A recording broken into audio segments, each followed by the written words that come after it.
मंगलवार को UPI payment को लेकर एक खबर आई।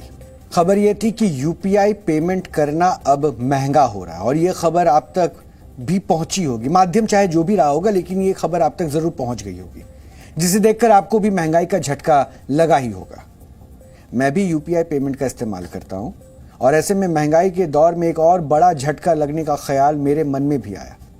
इस खबर में इस बात का जिक्र था कि 2000 रुपए से अधिक का ट्रांजैक्शन करने पर 1.1% का चार्ज लगेगा, यानी जेब अधिक ढीली होगी। लेकिन जिस खबर को पढ़कर आप परेशान हो रहे थे, उस खबर में सिर्फ आधा सच था। पूरा सच आपको बताया ही नहीं गया।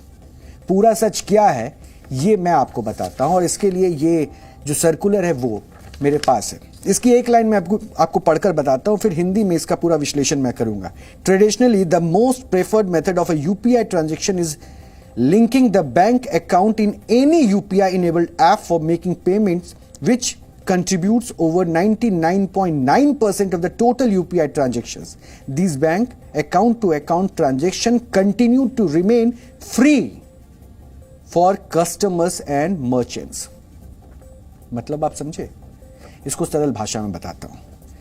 IMPS, रुपे, यूपीआई जैसे सिस्टम को national payment corporation of India operate करती है, जिसने यह सर्कुलर जारी किया है।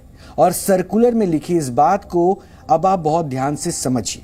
सर्कुलर में साफ साफ लिखा है कि 2000 रुपए से अधिक की राशि के लिए यूपीआई पर पीपीआई यानी कि प्रीपेड पेमेंट इंस्ट्रूमेंट उपयोग करने पर लेन देन मूल्य का 1.1% इंटरचेंज फीस देनी होगी। यह एक अलग मसला है और नोटिफिकेशन के मुताबिक जो बातें हैं, अगर कोई व्यापारी पीपीआई यानी कि प्रीपेड पेमेंट इंस्ट्रूमेंट जैसे मोबाइल वॉलेट के जरिए दूसरे व्यापारी को यूपीआई के जरिए 2000 से ज्यादा की पेमेंट करता है, तो ऐसी स्थिति में 1.1% इंटरचेंज फीस देनी होगी। और ध्यान देने वाली बात यह है कि पीपीआई के अंतर्गत ऑनलाइन वॉलेट, गिफ्ट कार्ड और रुपे क्रेडिट कार्ड है और इंटरचेंज शुल्क आमतौर पर कार्ड भुगतान से जुड़ा होता है और लेन देन को स्वीकार करने प्रोसेसिंग के लिए इसे लगाया जाता है। यह चार्ज मर्चेंट के लिए, और मर्चेंट का मतलब आसान भाषा में उसे भी व्यापारी को ही समझे जिसे आप पेमेंट कर रहे हैं। और यूपीआई के तहत 99.9% लेन देन एक बैंक खाते से दूसरे बैंक खाते में होते हैं और इसी बात को तो यह कहा गया है। इसमें आम ग्राहकों को किसी भी तरह का शुल्क नहीं देना पड़ता है और इंटरचेंज चार्ज लगने पर आम व्यक्ति के जेब पर कोई असर नहीं होगा। लेकिन 2000 से अधिक की राशि ट्रांसफर करने वाले व्यापारियों पर इसका प्रभाव जरूर पड़ेगा।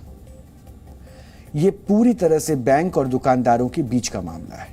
यह चार्ज दुकानदार जिसके स्कैनर पर आपने पेमेंट किया है उसके और उसके बैंक के बीच का मामला है और यूपीआई क्यूआर के जरिए जब पैसे दुकानदार के बैंक खाते में जाएंगे, उसी क्रम में उस रकम पर 1.1% का इंटरचेंज चार्ज उसे देना होगा।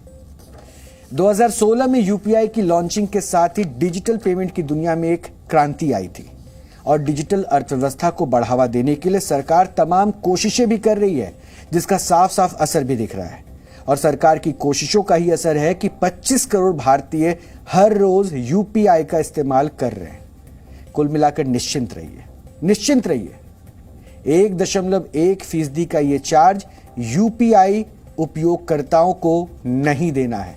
यानी अगर आप यूपीआई इस्तेमाल करते हैं तो इस भ्रम में मत रहिए कि यह चार्ज आपको देना है।